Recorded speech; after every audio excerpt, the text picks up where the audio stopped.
Emergency transit warrant జారీ అయింది. అమెరికాలోని ఇండియన్ ఎంబసీ ప్రభాకర్ రావుకు ఎమర్జెన్సీ ట్రాన్సిట్ వారెంట్ జారీ చేసింది. ఆయన పాస్పోర్ట్ ను రద్దు చేయడంతో ఎమర్జెన్సీ ట్రాన్సిట్ వారెంట్ కు దరఖాస్తు చేసుకున్నారు. సుప్రీంకోర్టు ఆదేశాలతో ఈ ట్రాన్సిట్ వారెంట్ జారీ చేసింది. ఈ నేపథ్యంలో ప్రభాకర్ రావు నేడు ఇండియాకు బయలుదేరుతారు. రేపు అర్ధరాత్రిలోగా ప్రభాకర్ రావు హైదరాబాద్ చేరుకుంటారు. దాంతో జూన్ 9న సిట్ అధికారులు విచారణకు ప్రభాకర్ రావు హాజరయ్యే ఛాన్స్ ఉంది.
ఫోన్ ట్యాపింగ్ కేసులో కీలక సూత్రధారి ప్రభాకర్ రావుకు ఎమర్జెన్సీ ట్రాన్సిట్ వారెంట్ జారీ అయింది.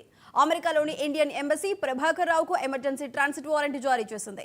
ఆయన పాస్పోర్ట్ ను రద్దు చేయడంతో ఎమర్జెన్సీ ట్రాన్సిట్ వారెంట్ కు దరఖాస్తు చేసుకున్నారు. సుప్రీంకోర్టు ఆదేశాలతో ఈ ట్రాన్సిట్ వారెంట్ జారీ చేసింది. ఈ నేపథ్యంలో ప్రభాకర్ రావు నేడు ఇండియాకు బయలుదేరుతారు. రేపు అర్ధరాత్రిలోగా ప్రభాకర్ రావు హైదరాబాద్ కు చేరుకుంటారు. దాంతో జూన్ 9న సిట్ అధికారుల విచారణకు ప్రభాకర్ రావు హాజరయ్యే ఛాన్స్ ఉంది. అయితే దీనికి సంబంధించి మరింత సమాచారం మా స్పెషల్ కరెస్పాండెంట్ తేజ అందిస్తారు. తేజ, చెప్పండి. సాయిసుధ, మొత్తంగా తెలంగాణ రాష్ట్ర వ్యాప్తంగానే కాదు దేశవ్యాప్తంగా కూడా సంచలనంగా మారినటువంటి ఫోన్ ట్యాపింగ్ కేసు వ్యవహారం అయితే మాత్రం ఆ ఫోన్ ట్యాపింగ్ కేసు వ్యవహారంలో కీలక అడుగు పడింది అన్నట్లుగానే చెప్పాలి. ఎందుకంటే ఎస్ఐబి మాజీ chief intelligence chief Prabhakar Rao అయితే ఎట్టకేలకు అమెరికా నుంచి హైదరాబాద్ అయితే బయలుదేరినట్లుగానే చెప్పాలి. ఎందుకంటే ఆయన పాస్పోర్ట్ ఇప్పటికే రద్దయినటువంటి పరిస్థితి ఉన్న నేపథ్యంలో అయితే మాత్రం ఎమర్జెన్సీ ట్రాన్సిట్ వారెంట్ ద్వారా కూడా ఆయన బయలుదేరారు. అయితే తొలుత ఆయన హైకోర్టుకి నేను పూర్తిగా సహకరిస్తాను, కానీ నాకు ముందస్తు బెయిల్ ఇవ్వాలి, ఏ విధమైనటువంటి అరెస్టు చేయొద్దు అని చెప్పి ఆయన హైకోర్టు కూడా దరఖాస్తు చేసుకున్నారు.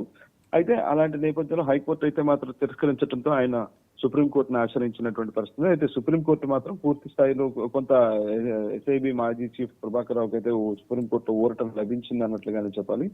పూర్తిగా పోలీసులకు సహకరించాలి, విచారణకు సహకరించాలని చెప్పి ఆదేశించినటువంటి నేపథ్యంలో అయితే మాత్రం ఈ రోజు అమెరికా నుంచి బయలుదేరుతారు. గత 14 అంటే కాంగ్రెస్ ప్రభుత్వం అధికారంలోకి వచ్చిన తర్వాత ఒక నెల గడిచిన తర్వాత ఆయన కొన్ని అనారోగ్య కారణాల వల్ల ఆయన ఇక్కడ నుంచి అమెరికాకు వెళ్లిపోయినటువంటి పరిస్థితి ఉంది. అయితే అమెరికా నుంచి ఈ రోజు ఆయన బయలుదేరుతారు. రేపు అంటే 8వ తారీఖు అర్ధరాత్రి హైదరాబాద్ చేరుకుంటారు.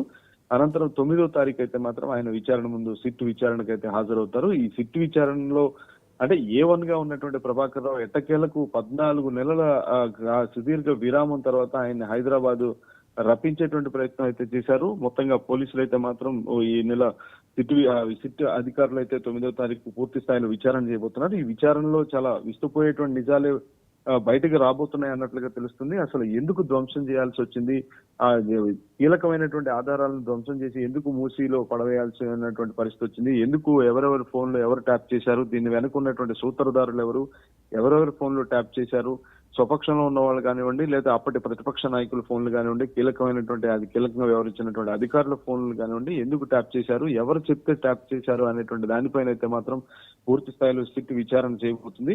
మొత్తం ఎట్టకేలకైతే మాత్రం ఫోన్ ట్యాపింగ్ వ్యవహారంలో కీలక అడుగు పడింది.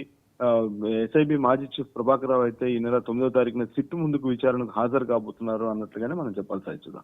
Right Teja, thank you.